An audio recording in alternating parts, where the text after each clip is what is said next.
So hello students, स्वागत है आप सभी का आपके अपने पाठशाला यूट्यूब चैनल पर। मेरा नाम है रजत और इस वीडियो में हम करेंगे क्लास 10th मैथ्स। चैप्टर है हमारा third, pair of numeric equations in two variables. Exercise है 3.2, अपने लास्ट पड़ाव पर है ये एक्सरसाइज। आज हम ख़त्म कर देंगे इस एक्सरसाइज को। 4 क्वेश्चंस बचते हैं हमारे वर्ड प्रॉब्लम्स वाले, ये देखिए ये वाले, ठीक है। और एनसीईआरटी से बाय द वे ये एनसीईआरटी हम खत्म कर रहे हैं पहले, इसके बाद हम जंप करेंगे किसी और रेफरेंस गाइड पे या जो भी है आर डी शर्मा वगैरह पे, ठीक है। मेथड है सब्स्टिट्यूशन। ये exercise is completely based on substitution method मैंने आपको ऑलरेडी बता दिया है। अगर आपने पहले वाली वीडियोस नहीं देखी तो वो देखो, फिर इस पे फिर ये देखना, तब ज़्यादा और अच्छे समझ में आएगा। खैर स्टार्ट करते हैं। तो भाई देखो, लास्ट वीडियोस में हमने ऑलरेडी सेकंड थर्ड के भी मतलब ये वाला कर दिया था हमने। आज हम स्टार्ट करने वाले हैं थर्ड पार्ट से, यानी थर्ड पार्ट से स्टार्ट करने वाले हैं। तो चलिए शुरू करते हैं बिना किसी देरी के। तो भाई देखो, थर्ड पार्ट आज मैंने अलग अलग लगा लिए हैं क्वेश्चन के। तो the coach of a cricket team buys 7 bats 6 balls. जैसा कि आप जानते हैं चैप्टर का नाम है pair of linear equations in 2 variables, ठीक ना। 2 वेरिएबल्स, तो यानी हर एक क्वेश्चन में आपको 2 वेरिएबल्स देखने को नहीं मिलेंगे। अरे देखने को मिलेंगे, नहीं बोल दिया गलती से। खैर, तो मैंने क्या बोला कि भाई हर एक क्वेश्चन में आपको 2 वेरिएबल्स देखने को मिलेंगे। नहीं भी होंगे तो लेके आना पड़ेगा दूसरे वेरिएबल को। खैर यहाँ पे तो देखो, एक बैट है और एक बॉल है ना। तो दोनों भाई 7 बैट और 6 बॉल खरीदता है ना। बैट मतलब ये लो, ये बल्ले खरीद लिए इसने, ठीक है, प्लस बॉल, ये लो बॉल भी खरीद ली। 7 बैट्स हैं और 6 बॉल्स हैं। टोटल कितने की पड़ी? 3800 की। ऐसे ही एक और बार यही चीज़ खरीदती है, लेकिन क्वांटिटी अलग है। अब क्वांटिटी अलग होने से क्या होगा, दोनों की कॉस्टिंग भी अलग अलग हो जाएगी, है ना। अब 3 बैट खरीदे हैं और 5 बॉल्स खरीदी हैं, तो ये इसके लिए कितने रुपए दिए? 1750 रुपीज़, ठीक है। लेकिन इसी चीज़ को अगर मैं इक्वेशन के रूप में लिखूंगा, मैथमेटिकल टर्म्स में लिखूंगा, तो क्या मैं बैट ही बनाता फिरूंगा हर जगह? नहीं, मैं बस बैट की कॉस्ट को एक्स लेट कर लूँगा, है ना। अगर बैट की कॉस्टिंग मैंने एक्स लेट करी है तो मुझे बॉल की कॉस्ट को वाई लेट करना पड़ेगा, क्योंकि दोनों की कॉस्ट अलग अलग है। अलग अलग होने की वजह से मुझे वेरिएबल भी अलग अलग ही असाइन करने पड़ेंगे दोनों को, ठीक है ना। चलिए शुरू करते हैं। So let the cost of one bat, एक बल्ले की कॉस्ट को मैं एक्स लेट कर लेता हूँ, एक्स रुपीज़, ठीक है। ऐसे ही कॉस्ट ऑफ वन बॉल कितनी हो जाएगी? वाई रुपीज़, ठीक है। अब अकॉर्डिंग टू क्वेश्चन हमें इक्वेशंस बनानी है, कुछ ज़्यादा लिखने का इसमें नहीं है, ठीक है। तो बस डायरेक्ट जैसे मैंने यहाँ पे, है ना, ये देखो ना, ये वाला, जैसे ये मैंने यहाँ पे ये बना रखा है ना, बस बैट की जगह पे आपको एक्स लगा देना है और बॉल की जगह पे वाई लगा देना है, बस। तो 7 बैट की जगह एक्स प्लस 6 इंटू, अरे इंटू नहीं लगाना है, अब डायरेक्ट वाई लिखेंगे हम, है ना, इक्वल टू 3800, ठीक है। ऐसे ही दूसरी इक्वेशन क्या है? 3 इंटू बैट की कॉस्ट यानी x प्लस 5 इंटू बॉल की cost which is y equal to 1750, है ना। चलिए, तो भाई देखो, अब इक्वेशंस आ गई हैं हमारे पास, तो हमें क्या करना है? सब्स्टिट्यूशन मेथड से इनको सॉल्व करने का है। सॉल्व करने के लिए हम क्या करेंगे? एक इक्वेशन से किसी भी एक वेरिएबल की वैल्यू उठाएंगे और दूसरी इक्वेशन में उसको दे के मारेंगे, ठीक है ना। कैसे? 7x इक्वल टू 3800 लिख सकता हूँ क्या मैं? 6y जो यहाँ पे प्लस का था इधर आके माइनस का कर देता हूँ मैं, है ना, ठीक है। तो x की वैल्यू क्या हो जाएगी? 3800 माइनस 6y डिवाइडेड बाय 7, ये हमारी है x की वैल्यू। या फिर इनडायरेक्टली ये भी कह सकते हैं कि भाई ये एक बैट की कॉस्ट है, x की कॉस्ट है यानी बैट की कॉस्ट है। क्या है? 3800 माइनस 6y डिवाइडेड बाय 7, ठीक है ना। चलिए यही चीज़ अब यहाँ पे करते हैं। यही चीज़ मतलब मल्टीप्लाई करने का है। तो 3800 माइनस 6y, है ना, मैं x की जगह पे लिख रहा हूँ ये सब चीज़ें, divided by 7 plus 5y equal to 1750। Multiply करेंगे, काफ़ी ज़्यादा लंबा जाएगा ना,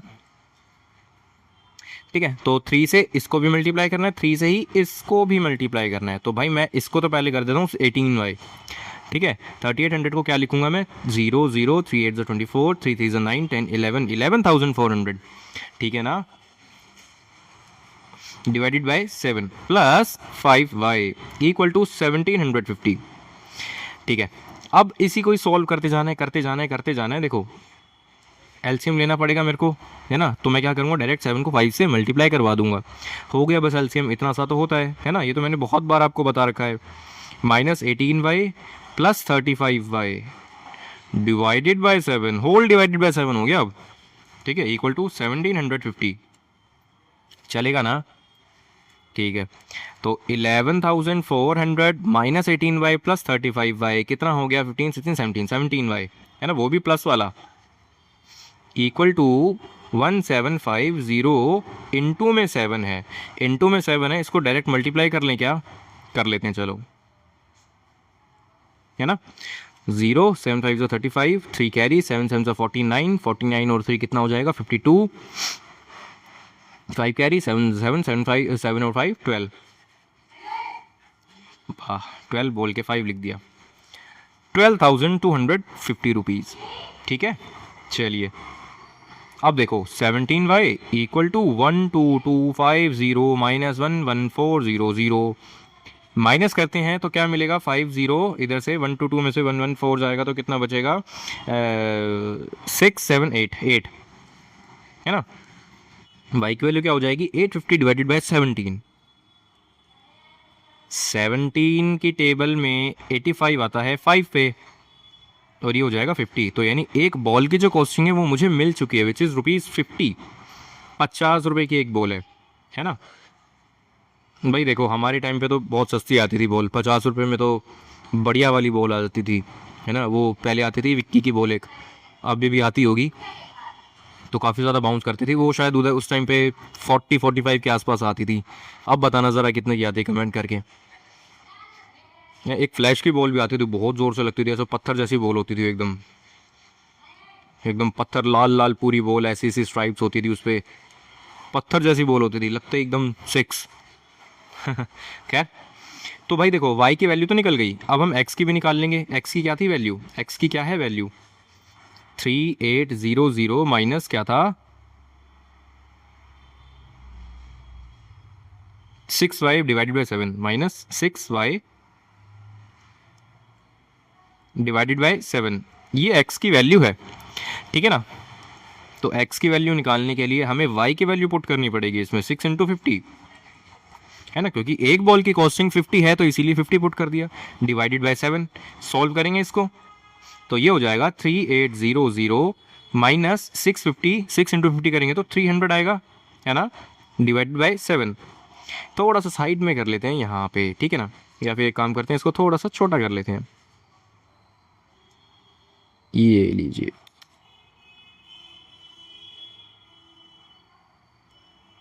ठीक है।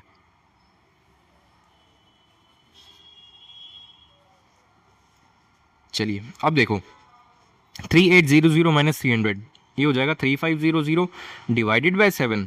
तो x की वैल्यू क्या आ गई भाई लोग, ये आ गई 500, है ना। तो 500 रुपये का एक बैट है, सही है ना, ज़्यादा महंगा नहीं है आज के अनुसार देखें तो। खैर तो ये था हमारा थर्ड पार्ट, ठीक है। अब चलो फोर्थ पार्ट करते हैं, फोर्थ फिफ्थ सिक्स तीनों पार्ट आज के आज ख़त्म करने हैं हमें, ठीक है। देखते हैं। तो भाई देखो, taxi charge in a city consist of a fix charge together with a charge for the distance covered, ये सेकंड वाला पार्ट है, सेकंड नहीं है वैसे पार्ट, ये रहा ना, देखो लगा रखा है मैंने आज। हाँ तो यहाँ से पढ़ते हैं फोर्थ पार्ट, थर्ड का फोर्थ पार्ट।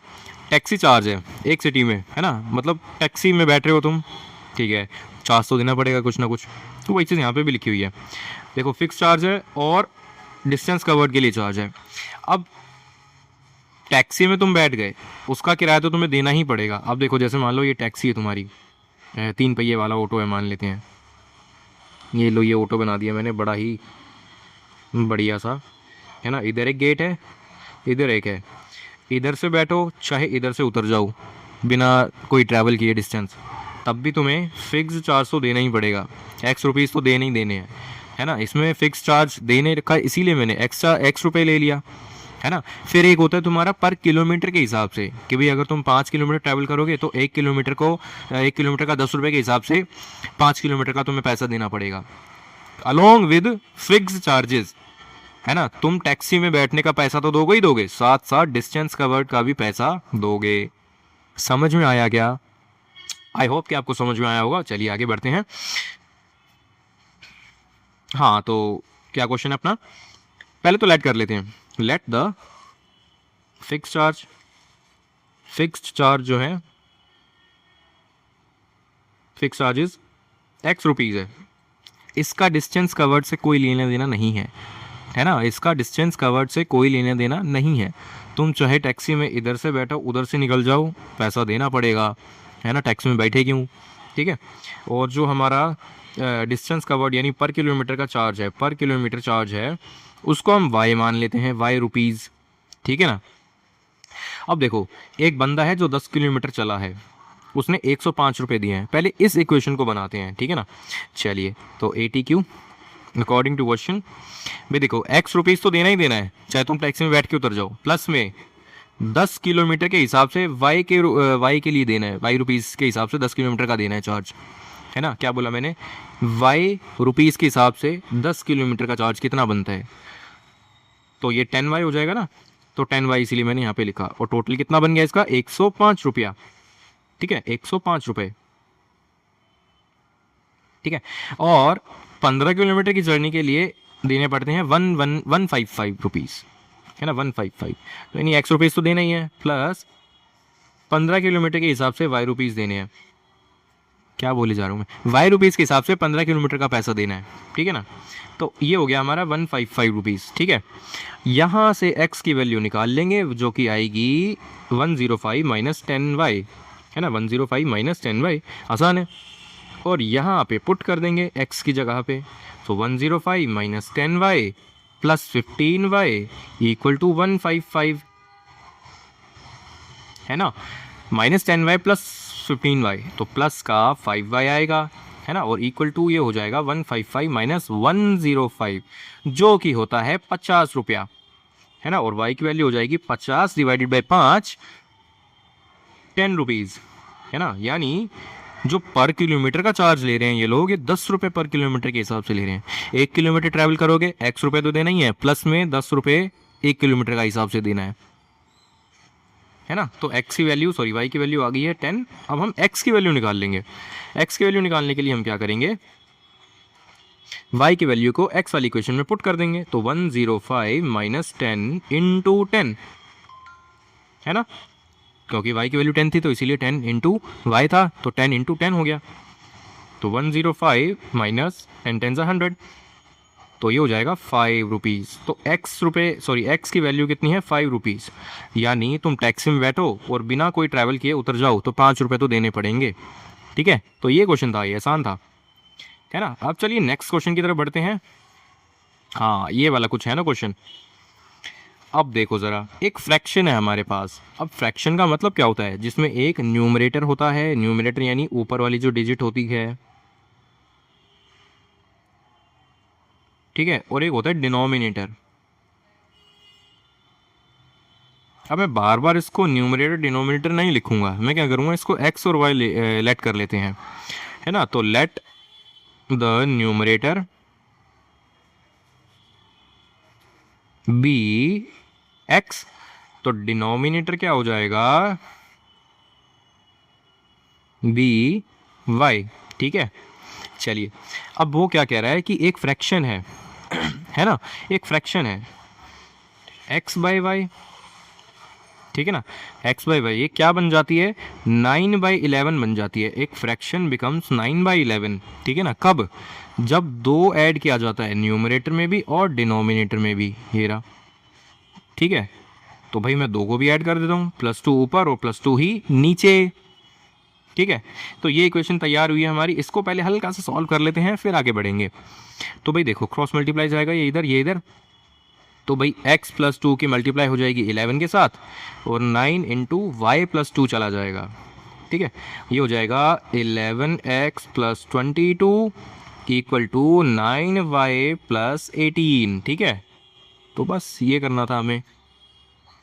इसको थोड़ा सा इधर उधर लेके आएंगे, या फिर काम करते हैं डायरेक्ट x की ही वैल्यू निकाल लेते हैं यहाँ से। 11x इक्वल टू 9y + 18 - 22, है ना।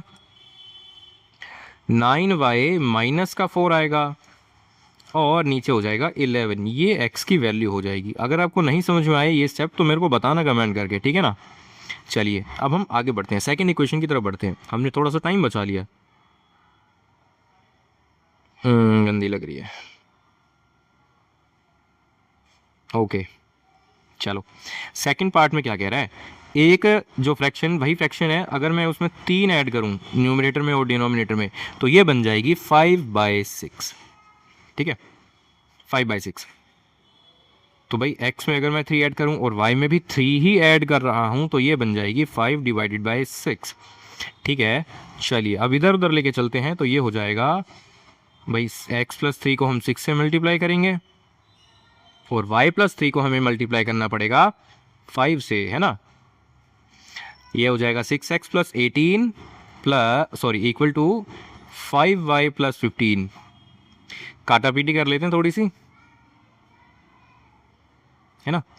तो उधर लेके जाएंगे। अच्छा, y वाली टर्म्स एक तरफ रख लेते हैं, या फिर एक काम करते हैं 6x - 5y, ठीक है, बराबर 15 - 18।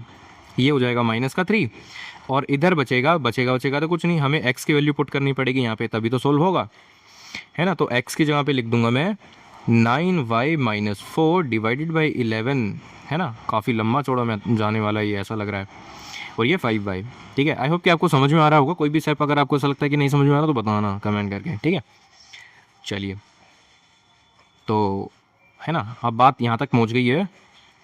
तो ये हो गया 6 9 ज़ा 54, 54y - 6 4 ज़ा 24 - 11 5 ज़ा 55y। ठीक है, मैंने क्या किया, एलसीएम ले लिया, डायरेक्ट एलसीएम भी ले लिया और इसको मल्टीप्लाई भी कर लिया। ठीक है, और नीचे 11 है, इक्वल टू 33, या फिर -3 लिख दिया मैंने, वैसे 33 हो जाता अगर मैं 11 को ले जाता तो। खैर, 54y - 55y, माइनस का 5 बचेगा और माइनस का 24 है।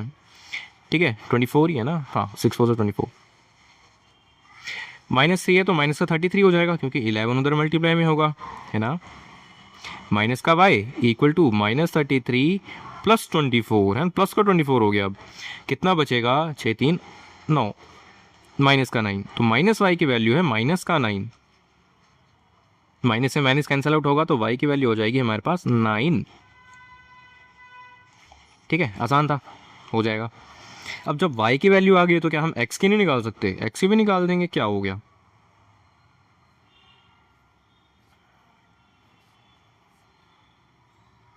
ठीक है, चलिए, तो भाई x की वैल्यू क्या थी हमारे पास, x equal to 9y - 4 divided by 11, ये तो था 9 इंटू 9, है ना, y की वैल्यू भी तो 9 है, -4 डिवाइडेड बाई 11, 9 9 ज़ा 81,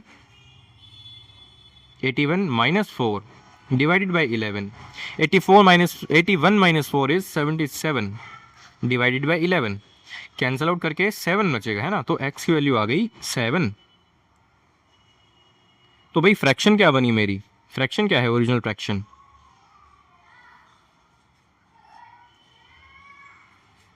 फ्रैक्शन होगी मेरी x/y, और x की वैल्यू है 7/9, तो ये हमारी ओरिजिनल फ्रैक्शन है।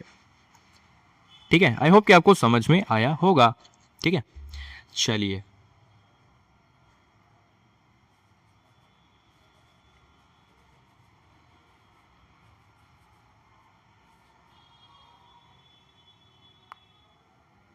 ठीक है, next question, next and the last question of this exercise and as well as this video's last question. 5 years hence the age of Jacob will be 3 times that of his son, है ना। तो भाई देखो, एक Jacob है father और इसका एक बेटा है ना। Let the age of Jacob x years और सन की एज को क्या ले लेंगे, y years। ठीक है, तो ये है अभी के लिए।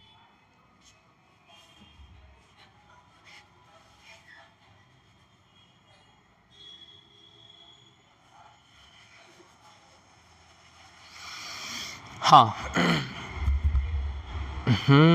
तो अब कह क्या रहा है वो कि 5 ईयर्स बाद की बात है। 5 ईयर्स बाद का मतलब क्या होता है भाई, 5 ईयर्स बाद का मतलब क्या होता है,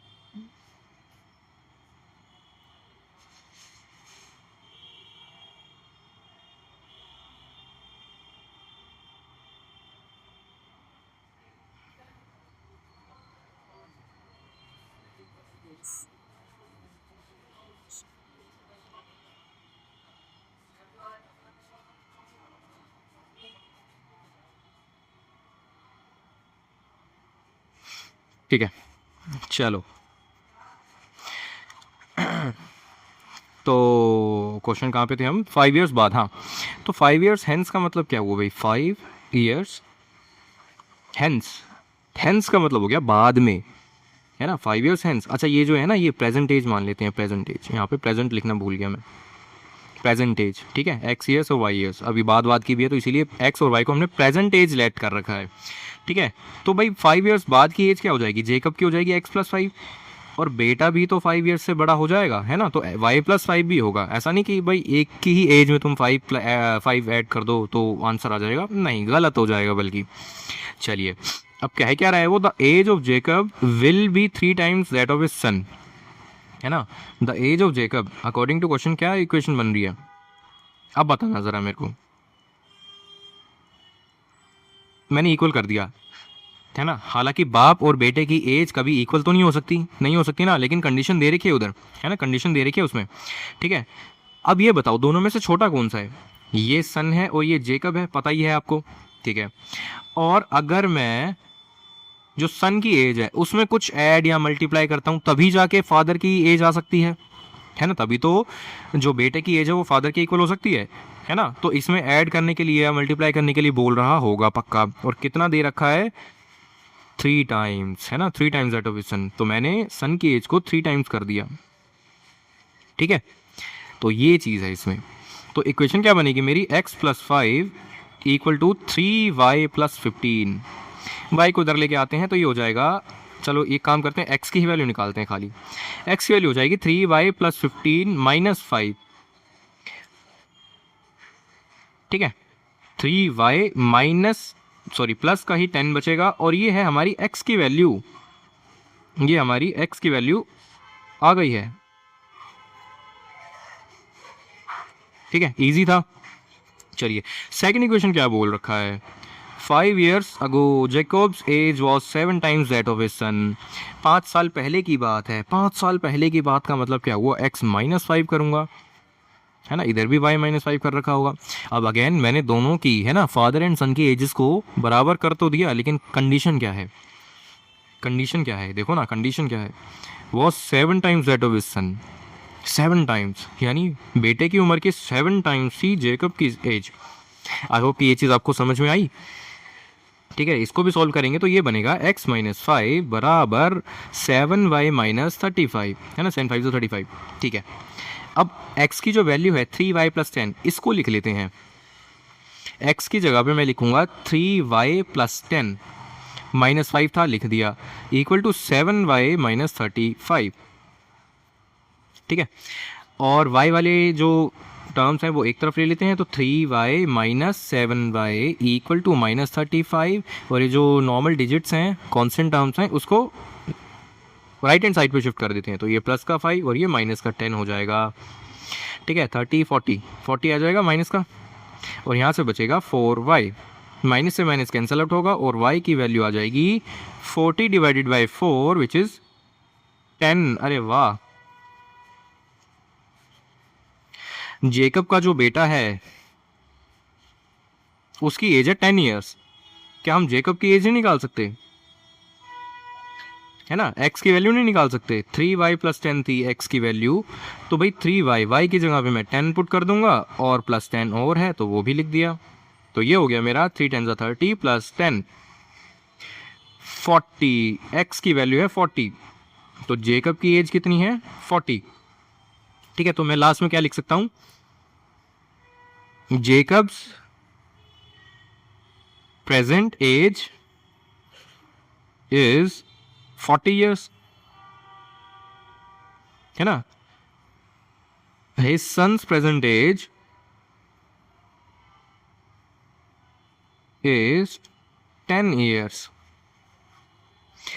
तो ये था क्वेश्चन, और इसी के साथ हमारी ये एक्सरसाइज एज वेल एज आज की वीडियो भी ख़त्म होती है। तो इस वीडियो में हमने करे बहुत से questions, to be exact 4 questions किए हमने, कौन सा, एक ये वाला, ये वाला, ये वाला और ये वाला, ठीक है, 4 क्वेश्चंस हमने किए हैं इसमें, और आई होप कि आपको समझ में आए होंगे। कोई भी डाउट है किसी भी प्रकार का तो आप कमेंट करके पूछ सकते हैं, वीडियो पसंद आई हो तो वीडियो को लाइक करना, चैनल को सब्सक्राइब करना, शेयर करना अपने दोस्तों के साथ। मिलेंगे आपसे अगली वीडियो में, तब तक के लिए बाय।